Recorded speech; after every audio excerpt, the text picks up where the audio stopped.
বাবারা দিলের কান্দা লাগা শোনো, নবীজি বলছে আমি প্রথম জাহান্নামে গেলাম, যা দেখি জাহান্নামের আগুনে দাউ দাউ করে জ্বলে নারী, অধিকাংশ নারীগুলো।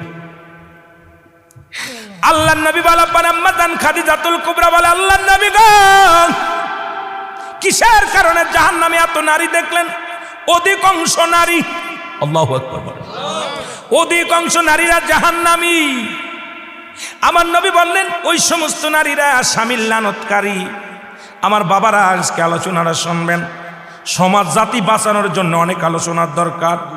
আমার বাজানেরা যে বিষয় দাবি করেছেন, সব দিক যেতে হলে আমার দরকার 4 থেকে 5টা ঘন্টা আলোচনা করা লাগবে। কিন্তু বাবা অল্প সময়ের মধ্যে আমি আপনাদেরকে নিয়ে বেশি বুঝাইতে পারবো না। নবী বলছে আমি দেখলাম অধিকাংশ নারী জাতি তারা জাহান্নামী, স্বামীর লানতকারী জাহান্নামী মহিলা। আম্মা